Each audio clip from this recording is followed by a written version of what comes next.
developing that depth behind the starting 4 or 5? Right. You got guys like Kirk, Craig, Y.A., Black, Aaron Graves that have all played for us, all have good years and games of experience under their belt. Kind of what we've talked about all along, really since last spring, is trying to develop that next wave of players behind them. And so both inside and outside and end and tackle, we've seen some pretty good progress over the course of 9 practices with those guys, and I feel good that by the time we get to game 1, we'll be about where we normally are, which is to feel like you can put 8 or 9 of those guys in the game. That 8 or 9 is kind of still to be determined. Is that what I hear? Well, yeah, there's still competition going on, and there will be all the way up until kickoff.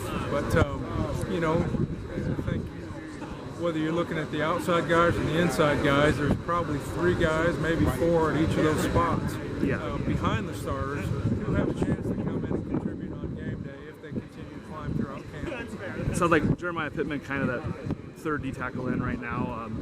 What have you seen from him, his growth, I guess, over the past year? He's making good improvement. He's continuing to polish fundamentally. He's making good progress, and I think whereas last year he probably took a dozen, maybe 15 snaps a game.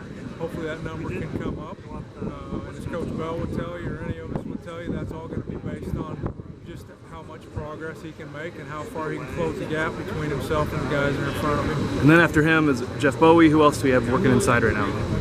You got Will Hubert, Luke Gaffney. Those would be probably the other guys. And then after that, it's freshmen. That's brand new guys. Okay. And then outside you got Llewellyn and Allen. I think kind of 2. And then who else? Caden Crawford. Doing a really nice job having a good camp. Those 3 are all making real good progress behind Kirk and Craig. And then again, once you get behind those 3, then you're down to I got to ask, what stands out about that freshman group? Because it's a lot of talent coming in, a lot of everything's new to them, of course. What have you seen? Through a week. They're really coachable guys, hard-working guys.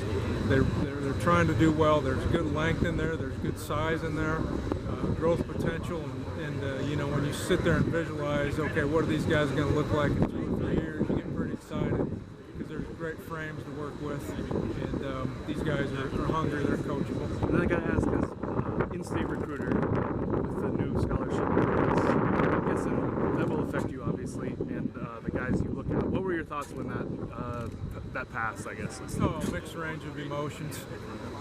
Anytime you have to change things from a numbers standpoint, you never really know how the dominoes are going to fall, and how that's going to affect, and who that's going to affect. And I think there's still enough information out there that we need to gather to sit there and be able to say how we're going to approach it in a certain way. It might be a little bit premature, but definitely going to have to make some changes in the overall scheme of things, just because the rules are going to mandate it. Yep. All right.